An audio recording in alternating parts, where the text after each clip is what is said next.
In a quiet town called Elmsbrook, where mornings were slow and evenings carried long silences, there lived a woman named Frida.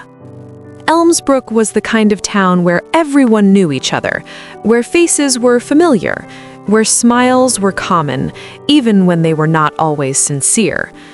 Frida had lived there for many years. She was known as someone kind, someone patient, someone who listened more than she spoke. People often said Frida had a gentle heart, but what they never spoke about was how heavy that heart had become. Frida believed in staying. She believed in understanding.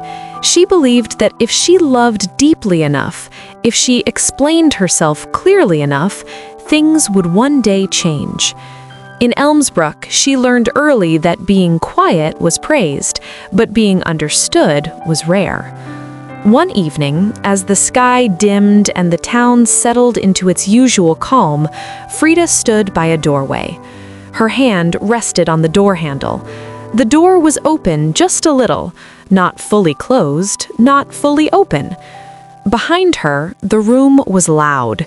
Voices talked over one another. Laughter echoed, but it felt hollow.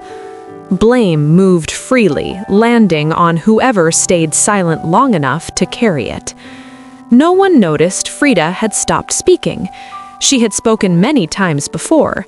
She had tried to explain herself gently. She chose her words carefully, hoping someone would finally listen. But every time she spoke, they talked over her. Every time she paused, the silence was filled by louder voices. Every time she stayed quiet, they called her weak. So Frida learned to stand still, to wait, to listen. She looked down at her hands. They were shaking, not from fear, but from being tired.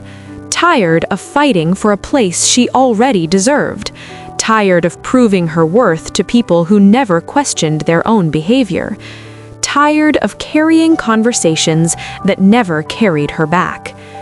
The cold door handle pressed into her palm, and memories returned, quietly. She thought about the nights she cried alone, nights in Elmsbrook when the streets were silent and lights were turned off, but her heart stayed awake. Nights when she sat on the edge of her bed, phone glowing softly, reading messages she never received answers to. She remembered typing long messages, explaining herself, deleting them before sending. She learned how to cry without sound, how to wipe her face quickly, how to pretend she was strong when she was only surviving. She thought about the smiles she forced, the polite smiles she wore so others would feel comfortable, the smiles she practiced until they felt natural, the smiles that hid disappointment, hurt, and loneliness. She smiled to keep peace. She smiled to avoid conflict. She smiled so often that one day she forgot how her real smile felt. She thought about the love she gave freely, how she showed up every time, how she listened without interrupting, how she stayed when leaving would have been easier. She gave her time, her energy, her patience, and she asked for very little in return. Yet she also thought about the respect she never received. Her feelings were dismissed. Her boundaries were ignored. Her silence was taken as agreement. Her kindness was mistaken for weakness. It was a battle she could never win. Someone in the room laughed loudly. Another voice rose, sharp with blame. Her name was spoken, then buried again under noise. For the first time, Frida did not turn around. She did not feel the urge to explain. She did not feel the need to defend her pain. She did not want to prove she mattered. In that quiet moment, she understood something clearly. The people who truly care do not need long explanations, and the people who do not never will. Her hand stopped shaking. not because the pain disappeared, but because she had made a choice.